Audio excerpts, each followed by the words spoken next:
Hello students, ICT virtual classes में आपका स्वागत है। कैसे हैं आप सब लोग? उम्मीद करती हूँ आप सब लोग अच्छे होंगे और अपनी लाइफ में कुछ बहुत बेहतर कर रहे होंगे। हम आज बात कर रहे हैं क्लास 12 की केमिस्ट्री की, जिसमें हम पढ़ रहे हैं चैप्टर 2 सॉल्यूशन यानी विलियन। सॉल्यूशन में हमने काफ़ी चीज़ें पढ़ ली थी। लास्ट सेशन में हमने जो क्वांटिटेटिव डिटेल्स थी सॉल्यूट के बारे में या कंसंट्रेशन के बारे में, उसके बारे में हम पढ़ रहे थे। ठीक है, हमने यूनिट्स की बात की थी, यूनिट्स ऑफ कंसंट्रेशन। कंसंट्रेशन में हमने क्या क्या टर्म्स पढ़ ली थी? मास बाय परसेंटेज या percentage by mass, percentage by volume, mass volume percentage, ppm हमने पढ़ लिया था। एक बार क्विक रिवीजन ले लेते हैं। मास परसेंटेज या परसेंटेज बाय मास, द्रव्यमान प्रतिशत क्या था सॉल्यूट का? सॉल्यूट जब हम किसी चीज का प्रतिशत निकालते हैं तो टोटल जितनी क्वांटिटी होती है उसमें से हमने जिसका प्रतिशत निकालना होता है उस क्वांटिटी को डिवाइड करते हैं और मल्टीप्लाई कर देते हैं 100 से। यहाँ पे भी हमने क्या निकालना है? मास परसेंटेज ऑफ सॉल्यूट, और वो किसमें? एक सॉल्यूशन में, यानी सॉल्यूशन में कितना प्रतिशत सॉल्यूट है। तो हम mass of solute divided by mass of solution into 100 कर देंगे। सिंपल, हमने परसेंटेज निकाली है। यही हमने किसमें किया? जब हमने वॉल्यूम का परसेंटेज निकाला। तो वॉल्यूम में भी यही करेंगे, क्योंकि हमें सॉल्यूट का वॉल्यूम परसेंटेज निकालना है। तो volume of solute divided by volume of solution, यानी टोटल जो हमारे पास है, टोटल क्या है? सॉल्यूशन है, सॉल्यूट प्लस सॉल्वेंट, उसमें से हम किसको डिवाइड कर देंगे? वॉल्यूम ऑफ सॉल्यूट का, एंड मल्टीप्लाई बाय 100। इसके बाद आया था हमारा मास वॉल्यूम परसेंटेज, जिसको हम W/V% या M/V% भी कहते हैं। उसमें हम क्या कर रहे थे? मास ले रहे थे सॉल्यूट का और वॉल्यूम ले रहे थे सॉल्यूशन का। ठीक है, एन इंटू 100। हमने पार्ट्स पर मिलियन की बात की। जब हम बात कह रहे थे द्रव्यमान प्रतिशत की, तो हमने क्या कहा था कि अगर 100 ग्राम सोल्यूशन है उसमें जितना सोल्यूट प्रेजेंट है, 100 ग्राम में जितना सोल्यूट प्रेजेंट है उसको मल्टीप्लाई कर देंगे 100 से, तो हमें द्रव्यमान प्रतिशत मिल जाता था सोल्यूट का। अब हम पार्ट्स पर मिलियन कह रहे हैं, यानी अब हम 100 ग्राम में ना देख करके 1 मिलियन ग्राम में देखेंगे, पर मिलियन पार्ट्स में देखेंगे। तो अब हमारा फॉर्मूला क्या हो जाएगा? मास of solute divided by mass of solution into 10 की पावर 6। ओके, ये हमारा फॉर्मूला आया था पार्ट्स पर मिलियन के लिए। और 1 मिलियन बराबर आप जानते हो कितने होते हैं? 1 million is equal to 10 lakh.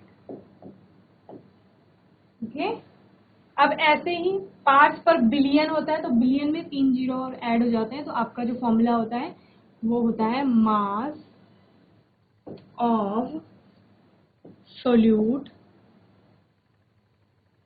Divided by mass of solution into 10 की पावर 9। ये क्या किसके लिए है? PPB के लिए, पार्ट्स पर बिलियन हम कह रहे हैं। ठीक है, तो पार्ट्स पर मिलियन क्या है? The very low concentration of solute in solution can be expressed in ppm। It is the number of parts by mass of solute per million parts by mass of the solution. क्या कहा? पहले हम जब 100 ग्राम में ले रहे थे तो हम क्या कह रहे थे? सॉल्यूट की मात्रा शायद ज्यादा है वहां पे, इसलिए हम 100 ग्राम में ले रहे हैं। लेकिन पीपीएम तब लिया जाता है जब हम कहते हैं कि सॉल्यूट बहुत कम है एज कंपेयर टू सॉल्वेंट और as compared to solution. Obviously solvent ज्यादा होगा तो सॉल्यूशन ज्यादा बनेगा, लेकिन वहां पर सॉल्यूट की मात्रा जो है वो ट्रेस अमाउंट में है, या हम कह सकते हैं बहुत कम मात्रा में विलेय वहां पर उपस्थित है। तो अब हम सिर्फ अगर 100 ग्राम लेते हैं सोल्यूशन का, तो उसमें हमें 0 ना के बराबर क्या मिलेगा? सोल्यूट मिलेगा। तो उसकी वैल्यू हम नहीं लिख पाएंगे या कैलकुलेट नहीं कर पाएंगे, या बहुत कम उसकी वैल्यू आएगी। ठीक है, तो हम क्या कहते हैं? अब हम बड़ा पार्ट लेंगे। अब हम 100 ग्राम ने लेकर के मिलियन ग्राम हम क्या लेंगे? सोल्यूशन लेंगे, या हम कह सकते हैं सॉल्वेंट लेंगे। सॉल्वेंट क्यों कह रहे हैं? क्योंकि सोल्यूशन में सोल्यूट बहुत कम मात्रा में है, तो हम कह सकते हैं कि पूरा सोल्यूशन जो है वो उसका वेट लगभग, ठीक है, लगभग इक्वल है किसके? सॉल्वेंट के मास के। ठीक है, तो वहां पर कहीं कहीं पे आपको मास ऑफ सोल्यूशन की जगह अगर मास ऑफ सॉल्वेंट लिखा हुआ भी मिल रहा है तो वहां पर समझ जाना है कि सोल्यूट का मास सोल्यूशन में बहुत कम है। ओके, तो ये पीपीबी वाला फॉर्मूला फटाफट नोट कर लीजिए आप लोग।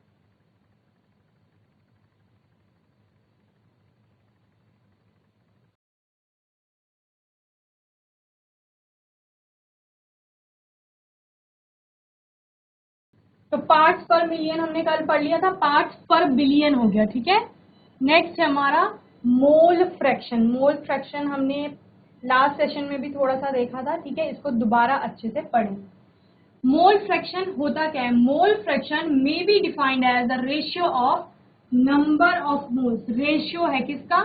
Number of moles of one component to the total number of moles of all the components. So all the component क्या हो गए?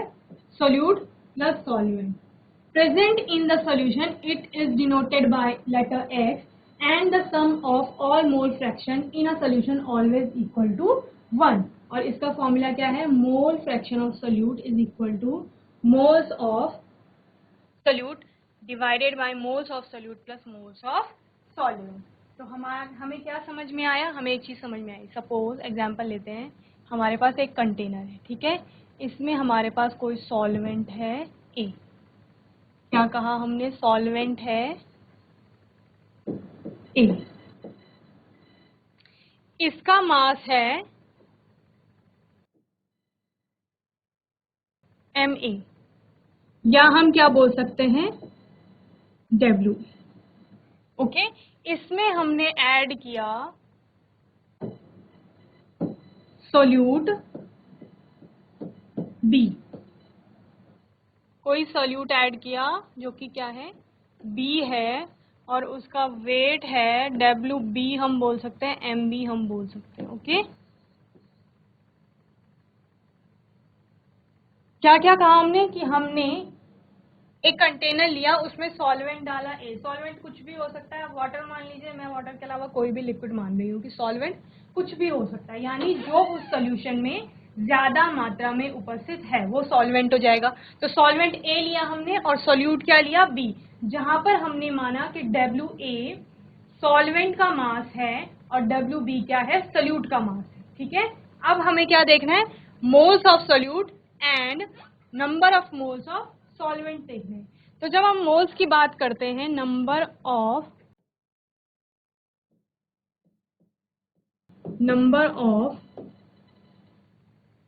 मोल्स ऑफ सोल्यूट,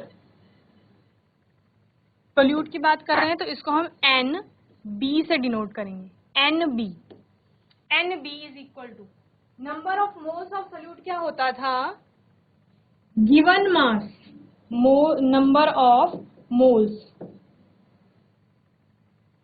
किसी के भी अगर हमें मोल्स बताने हैं कि किसी सॉल्यूशन में किसके कितने मोल्स प्रेजेंट हैं, तो हम क्या करते थे? गिवन मास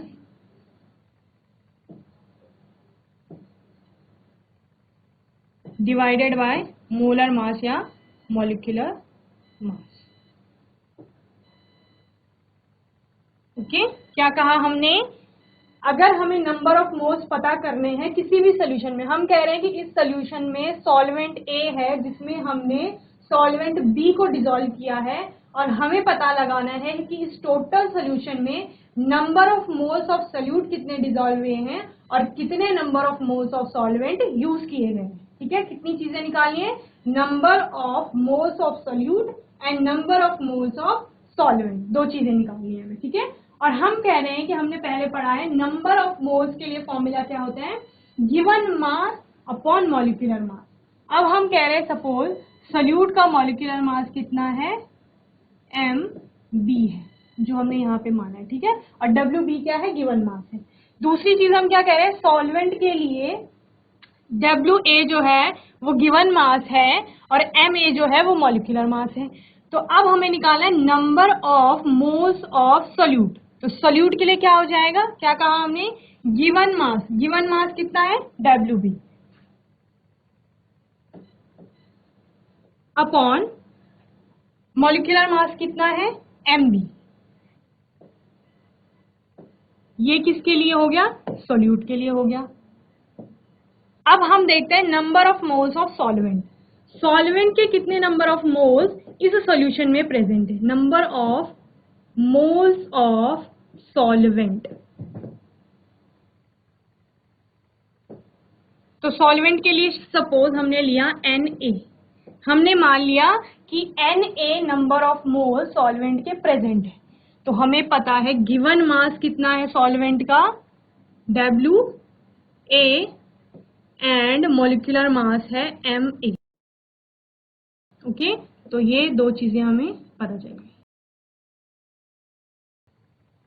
ये सोल्यूट के लिए हो गया, ये सॉल्वेंट के लिए हो गया। ठीक है, तो हमने दोनों का क्या देख लिया है, मॉलिक्यूलर मास और गिवन मास से हमने उनका क्या निकाल लिया है, नंबर ऑफ मोल्स निकाल लिए हैं दोनों के, सोल्यूट के भी और सॉल्वेंट के भी। अब हम क्या कह रहे हैं, mole fraction may be defined as the ratio of number of moles of one component to the total number of moles of all the component solute and solvent. हमने क्या कहा कि जो सोल्यूट उस सॉल्यूशन में डिसॉल्व हो रही है उसका मोल फ्रैक्शन क्या होगा, जितने उसके नंबर ऑफ मोल्स हैं उसको डिवाइड कर देंगे टोटल नंबर ऑफ मोल्स से। ठीक है, इसको एक बार पहले नोट कर लीजिए।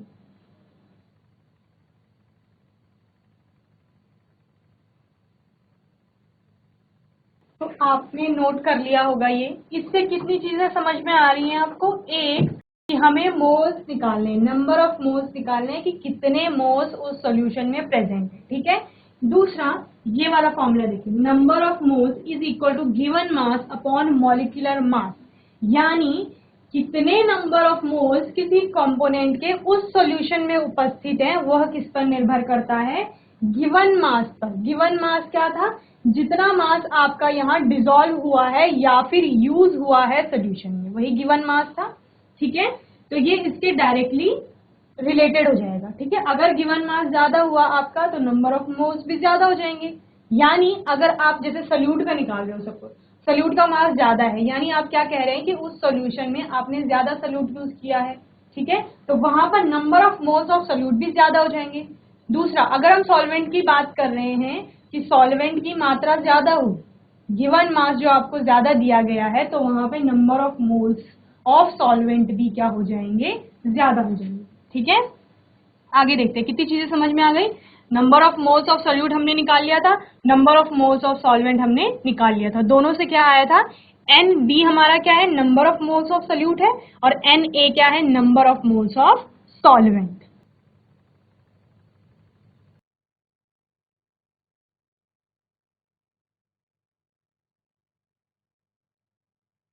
आइए आगे देखते हैं कितनी चीजें निकाली थी, number of moles of solute, that is NB। ठीक है, और सेम सॉल्वेंट के लिए क्या माना था हमने, Na माना था। ठीक है, क्या कहा हमने, कोई सॉल्यूशन था जिसमें दो चीजें थी, A और B। A को हमने सॉल्वेंट मान लिया था और B को हमने क्या मान लिया था, सोल्यूट मान लिया था। तो वहां पर हमने क्या कैलकुलेट किया, number of moles of solute that is NB and number of moles of solvent that is Na। दो चीजें आ गई। दूसरा, अब हम सोल्यूशन की बात कर रहे हैं, टोटल नंबर ऑफ मोल्स कितने हो जाएंगे सोल्यूशन में, टोटल नंबर ऑफ मोल्स। तो टोटल नंबर ऑफ मोल्स का मतलब क्या है, solution total number of moles यानी सोल्यूशन में कितने मोल्स हैं। तो सोल्यूशन में टोटल क्या क्या है, A के मोल्स हैं और B के मोल्स हैं। तो क्या हो जाएगा, number of moles of solute plus number of moles of solvent, यानी NB प्लस Na। ठीक है,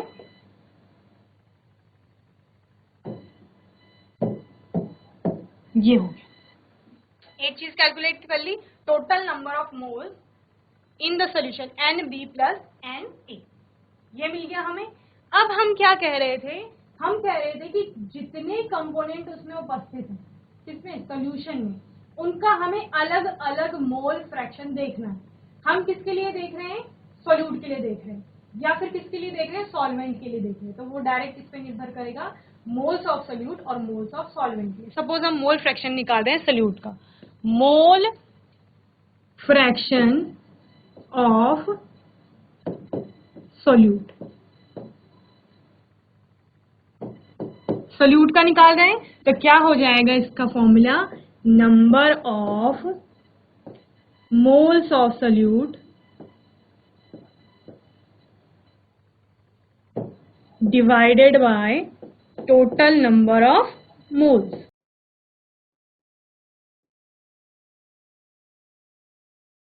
ठीक है, यही तो बता रहे हैं कि मोल फ्रैक्शन क्या है, उस कंपोनेंट का मोल फ्रैक्शन उस टोटल सोल्यूशन में जितने नंबर ऑफ मोल्स उसके डिसॉल्व हुए हैं उस पर निर्भर करेगा।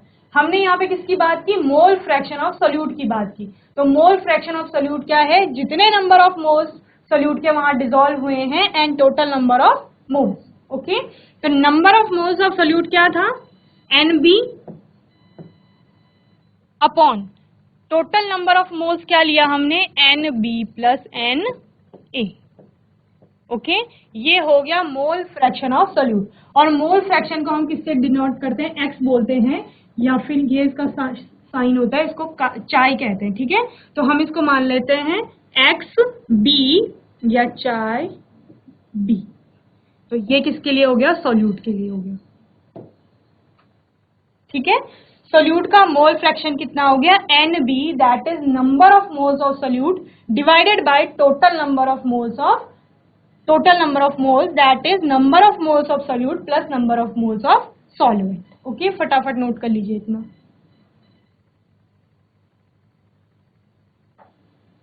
आगे हम किसकी बात करेंगे, आगे हम बात करेंगे number of moles of solvent की, और मोल फ्रैक्शन ऑफ सॉल्वेंट वहां से कैलकुलेट करेंगे।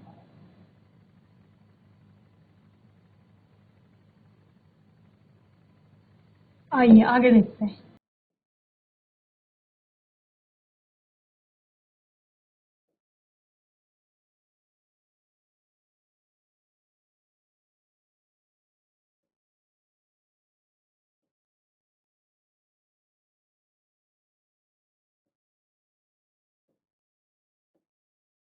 हमने क्या कहा, अब हम देखेंगे मोल फ्रैक्शन ऑफ सॉल्वेंट। तो मोल फ्रैक्शन ऑफ सॉल्वेंट क्या हो गया, हमने क्या कैलकुलेट किया था, number of moles of solvent, जो क्या था Na था। ठीक है, A सॉल्वेंट था और उसके कितने नंबर ऑफ मोल्स सॉल्यूशन में प्रेजेंट थे, Na प्रेजेंट थे। टोटल नंबर ऑफ मोल्स हमने बता दिया कि सॉल्यूशन में टोटल नंबर ऑफ मोल्स कितने हैं, number of moles of solute plus number of moles of solvent, NB plus Na। Mole fraction of solvent हम कैलकुलेट कर रहे हैं। सॉल्वेंट का मोल फ्रैक्शन कितना हो जाएगा, हमने क्या कहा कि जब हम B की बात करें, सोल्यूट की बात करें, कि सोल्यूट का मोल फ्रैक्शन कितना होगा, number of moles of solute divided by total number of moles. अब यहाँ पर सॉल्वेंट के लिए देख रहे हैं, तो हम क्या करते हैं, सॉल्वेंट का जो नंबर ऑफ मोल्स है उसको डिवाइड कर देते हैं किससे, टोटल नंबर ऑफ मोल्स से। यानी अगर A, B, C, D कितने भी कंपोनेंट है किसी सॉल्यूशन में, तो किसी एक कंपोनेंट का मोल फ्रैक्शन अगर हमें निकालना है तो उसके नंबर ऑफ मोल से टोटल नंबर ऑफ मोल्स, उसके नंबर ऑफ मोल्स को टोटल नंबर ऑफ मोल्स से क्या कर देंगे, डिवाइड कर देंगे। ओके, क्या कहा, A, B, C suppose 3 component है हमारे पास, हमें A का मोल फ्रैक्शन निकालना है, तो मोल फ्रैक्शन ऑफ A क्या हो जाएगा, number of moles of A divided by total number of moles, यानी A, B, C तो तीनों के कितने नंबर ऑफ मोल्स उस सॉल्यूशन में प्रेजेंट है उससे डिवाइड कर देंगे किसको, number of moles of A को। तो यहाँ पर number of moles of solvent को हम डिवाइड कर देते हैं किससे, टोटल नंबर ऑफ मोल्स से। हमें पता है number of moles of solvent हमने कितना कैलकुलेट किया था, Na कैलकुलेट किया था। ठीक है, तो यहां पर चाहे A क्या हो जाएगा, यानी मोल फ्रैक्शन ऑफ सॉल्वेंट क्या हो जाएगा, Na upon NB plus Na। Okay, इतना नोट कर लीजिए।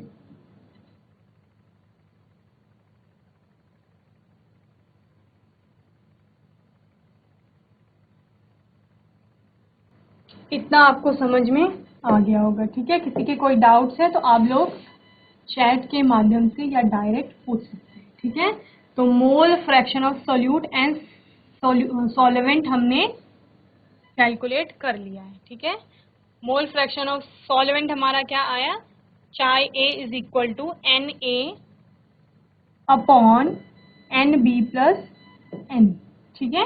और सोल्यूट के लिए कितना आया था, chi B is equal to Nb upon Nb plus Na।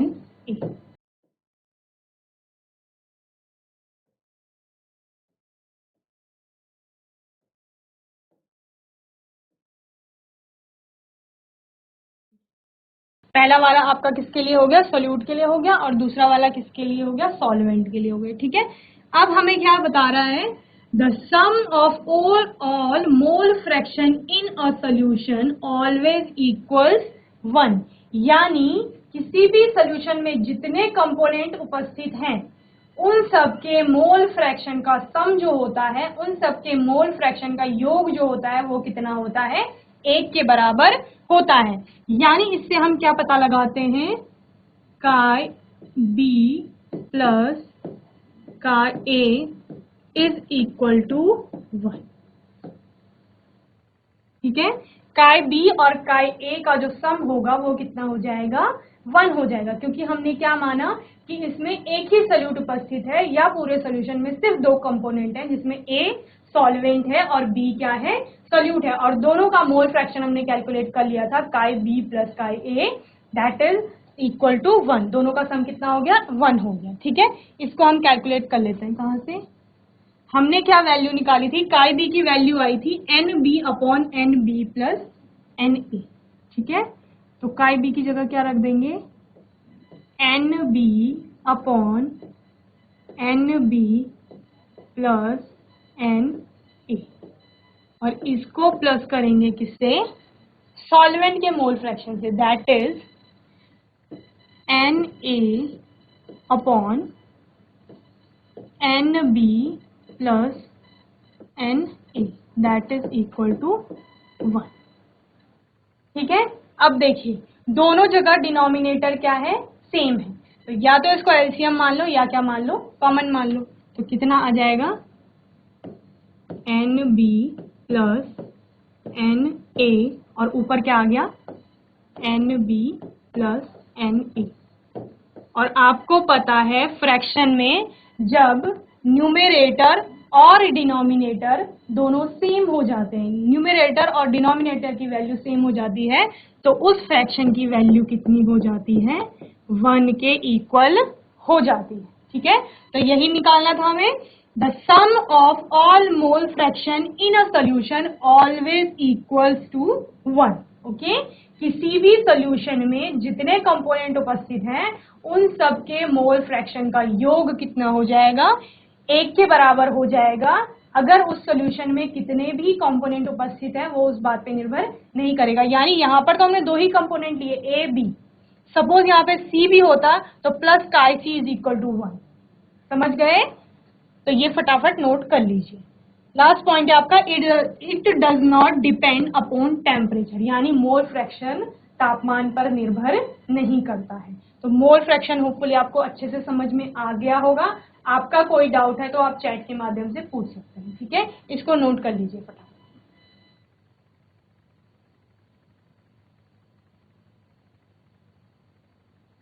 आप मोल फ्रैक्शन को चाय की जगह एक्स भी लिख सकते हैं, एक्स, एक्स ए, एक्स बी भी लिख सकते हैं।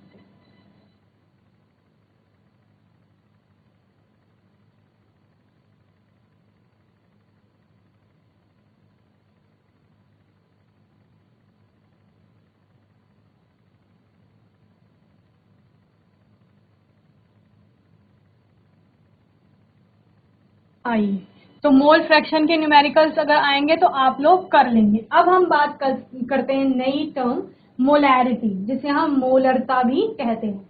It is defined as the number of moles of solute present in 1 litre और 1 cubic decimeter of the solution or millimole of solute present in 1 ml of solution, ठीक है। हमने क्या कहा कि 1 लीटर सॉल्यूशन में जितने number of moles of solute present है that is molarity, okay. Simple सा क्या है, molarity is equal to moles of solute upon litre of solution. अब यहाँ पर यूनिट चेंज कर दी हमने, ठीक है, लीटर की जगह कोई और यूनिट ले लेंगे तो वहां पर मोल की जगह मिली मोल्स हो जाएगा, ठीक है।